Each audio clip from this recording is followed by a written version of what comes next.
Ate Ayang, tanong lang po, kapag CEO ba ng beauty products, wala po talagang alam sa highest to lowest percentage ng ingredients sa packaging. Okay, ito yung ating tinted sunscreen for reference lang. 3 years to in the making and hindi ko pa siya nire-release. So, to answer your question is, yes, may mga CEO talaga na wala silang alam sa kanilang mga products because may mga kanya-kanya silang forte. Yung iba, into marketing lang. So, hindi talaga nila inaalam yung mga bagay na yan. Pero ako, as I learn to navigate mula nung nag-start po ako, is basic po talaga na kailangan alam po natin yung list of ingredients ng product natin. Minsan kasi dito sa Pilipinas, hindi ko rin masisi. Kaya I don't work with the manufacturers here. Some of them po is hindi po sila nagbibigay ng list of ingredients, lalong-lalo na sa percentage kasi nga po, trade secret po yun. Ibig sabihin, makakopya daw po yung formula. Kaya po kung mapapansin ninyo yung mga products po natin, made in Thailand po sila kasi sa Thailand, meron po talagang transparency.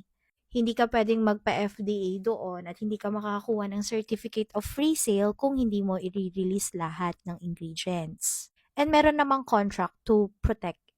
At saka they don't do there na parang i-offer sa iba yung formula mo after mo pasikatin. Dito kasi may pagka-traitor minsan yung ibang manufacturer. Hindi ko sinasabing lahat, no?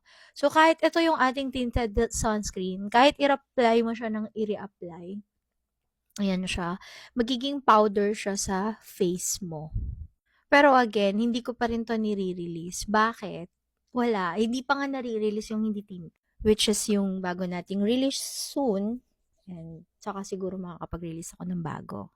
Pero as a brand owner, dapat alam nila yan. Kasi syempre, dapat yung product mo na iniinvestan mo at pinagkakatiwalaan ng mga tao, alam na alam mo ano nilalagay doon. Kasi malay mo, may ilagay sila doon, di ba, na hindi akma doon sa mina-market mo. For example, sasabihin mo, ano siya, dewy finish, pero matte finish naman pala siya.